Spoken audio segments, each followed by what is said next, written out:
Hello दोस्तों, कैसे हैं आप सभी। उम्मीद है कि आप लोग बहुत अच्छे होंगे और मन से पढ़ाई कर रहे होंगे। दोस्तों, आप लोग को इस वीडियो में देखने को मिलेगा क्लास 10 के केमिस्ट्री के 5 चैप्टर का ऑब्जेक्टिव क्वेश्चन, जो कि ऑब्जेक्टिव का ये पार्ट 5 है इस चैप्टर के लिए। चलिए देखते हैं क्वेश्चन को। आप लोग को प्रयास करना है कि प्रत्येक क्वेश्चन का आंसर कॉमेंट में देने के लिए। देखिएगा, आपसे पहले क्वेश्चन पूछा गया है कि जब मेंडलीफ ने अपना कार्य प्रारंभ किए तब कितने तत्व ज्ञात थे, है ना। 60, 61, 62, 63। तो दोस्तों, इनका सही आंसर हो जाएगा ऑप्शन डी। उस समय 63 तत्व ज्ञात था मेंडलीव के समय। यदि जो आपसे पूछा जाएगा डोबेरेनर के समय, तो उनके समय में 53 तत्व ज्ञात था और न्यूलैंड्स के समय में 56 तत्व ज्ञात था। तो इनको आप तीनों के बारे में ध्यान रखिएगा। देखते हैं अगले क्वेश्चन को। 2 नंबर देखिएगा, आपसे 2 नंबर क्वेश्चन पूछा गया है कि किसी भी तत्व की संयोजकता कैसे निर्धारित की जाती है। इलेक्ट्रॉनों की संख्या से, प्रोटॉनों की संख्या से, न्यूट्रॉनों की संख्या से, इनमें से सभी। तो दोस्तों, इनका सही आंसर हो जाएगा ऑप्शन ए, इलेक्ट्रॉनों की संख्या से। देखते हैं अगले क्वेश्चन को। देखिएगा 3 नंबर, आपसे पूछा गया 3 नंबर क्वेश्चन कि मीथेन में कितने सहसंयोजक बंधन होते हैं। तो दोस्तों, इनका सही आंसर हो जाएगा 4। इसमें मीथेन में 4 सहसंयोजक बंधन होते हैं, जो कि इस क्वेश्चन का सही आंसर है ऑप्शन बी।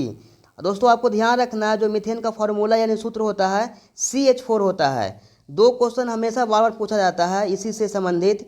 आपसे पूछा जाएगा कि बायोगैस और CNG का मुख्य अवयव क्या होता है, तो आपको बोलना है मीथेन, जो कि बहुत ही इंपॉर्टेंट है, एग्जाम में बहुत बार पूछा गया है और पूछा जाएगा। तो इनको आप ध्यान रखिएगा। देखते हैं अगले क्वेश्चन को। 4 नंबर देखिएगा, 4 नंबर आपसे क्वेश्चन पूछा गया है कि आवर्त में बाएं से दाएं, है ना, आवर्त में बाएं से दाएं की ओर जाने पर तत्वों की संयोजकता क्या होता है, वही आपको बताना है। बढ़ती है, घटती है, अस्थिर रहती है, इनमें से कोई नहीं। तो दोस्तों, इनका सही आंसर हो जाएगा ऑप्शन ए, बढ़ती है। देखते हैं अगले क्वेश्चन को। 5 नंबर देखिएगा, आपसे पूछा गया 5 नंबर क्वेश्चन कि आवर्त सारणी में बताना है कि आवर्त सारणी में प्रथम आवर्त में तत्वों की संख्या कितना होता है।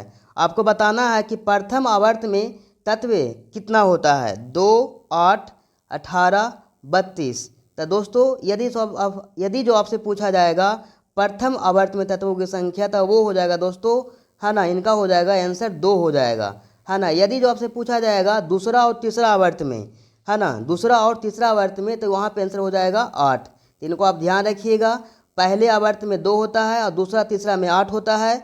तीसरा चौथा में दोस्तों, है ना, 18 होता है। सॉरी, चौथा पाँचवा में 18 होता है। इनको आप ध्यान रखेंगे, है ना। चलिए देखते हैं अगले क्वेश्चन को।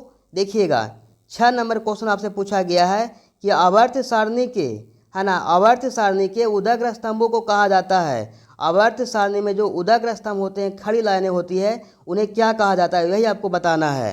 तो दोस्तों, उनको हम बोलते हैं वर्ग बोलते हैं उनको, है ना। उदग्र स्तंभ को वर्ग बोलते हैं और जो क्षैतिज कतारें होती है, सोई हुई लाइनें होती है, उनको हम बोलते हैं आवर्त बोलते हैं, जो कि आवर्त की संख्या 7 होता है और वर्ग की संख्या 18 होता है। तो इनको आप ध्यान रखिएगा। देखते हैं अगले क्वेश्चन को। 7 नंबर देखिएगा, आपसे पूछा गया 7 नंबर क्वेश्चन कि आधुनिक आवर्त सारणी के, है ना, आधुनिक आवर्त सारणी के वर्ग 11 के तत्व कहलाते हैं। वर्ग जो 11 में जो तत्व हैं, उनको हम क्या कहेंगे, क्या कहे जाते हैं, वही आपको बताना है। मुद्रा धातुएं, हैलोजन, क्षार धातुएं, इनमें से कोई नहीं। तो दोस्तों, इनका सही आंसर हो जाएगा ऑप्शन ए, मुद्रा धातु कहलाते हैं। और दोस्तों, जो हैलोजन है, ये 17 वर्ग के तत्व को बोलते हैं हैलोजन। क्षार धातु है, ये बोलते हैं वर्ग पहला, यानी कि एक वर्ग को हम, है ना, क्षार धातु बोलते हैं। इनको आप ध्यान रखने का प्रयास कीजिएगा। चलिए देखते हैं अगले क्वेश्चन को। 8 नंबर देखिएगा, 8 नंबर क्वेश्चन है दोस्तों कि आधुनिक आवर्त सारणी में कौन सा आवर्त अभी तक अधूरा है। आपको बताना है, भोसले जी के द्वारा दिया गया है आधुनिक आवर्त सारणी, उसमें कौन सा आवर्त है जो क्या है, अभी तक अधूरा है, वही आपको बताना है। तीसरा आवर्त, प्रथम आवर्त, छठवां आवर्त, सातवां आवर्त। इनका सही आंसर हो जाएगा ऑप्शन डी, सातवां आवर्त है जो अभी तक क्या है, अधूरा है। देखते हैं अगले क्वेश्चन को। देखिएगा 9 नंबर, आपसे पूछा गया है 9 नंबर क्वेश्चन कि वर्ग 1 के तत्व कहलाते हैं।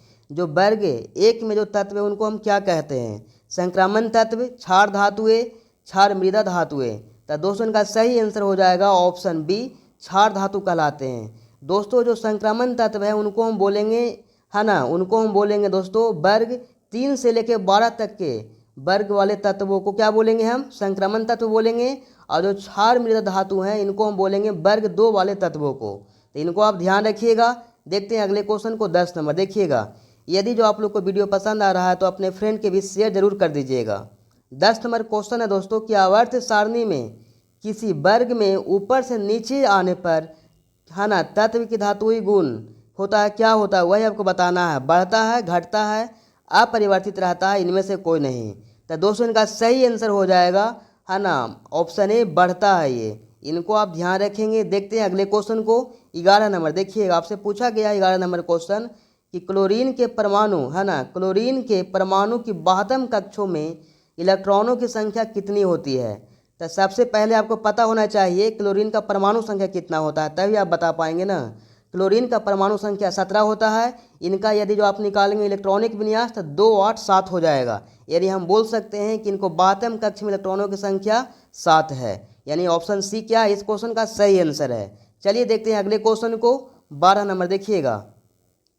आपसे पूछा गया 12 नंबर क्वेश्चन कि सल्फर परमाणु की बाह्यतम कक्षा में इलेक्ट्रॉनों की संख्या कितनी होती है। तो सल्फर का परमाणु संख्या 16 होता है। यानी इनको हम बोल सकते हैं इलेक्ट्रॉनिक विन्यास इनका 2 8 है ना, 2 8 6।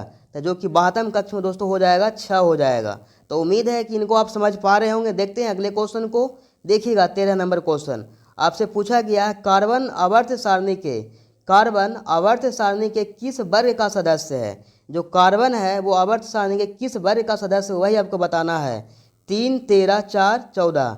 तो दोस्तों इनका सही आंसर हो जाएगा ऑप्शन डी। ये 14वें वर्ग यानी 14 जो वर्ग हैं उन्हीं में क्या है, उन्हीं का तत्व क्या है, ये सदस्य हैं। तो इनको आप ध्यान रखेंगे। जो कि कार्बन का परमाणु संख्या 6 होता है। इनको आप ध्यान रखने का प्रयास कीजिएगा।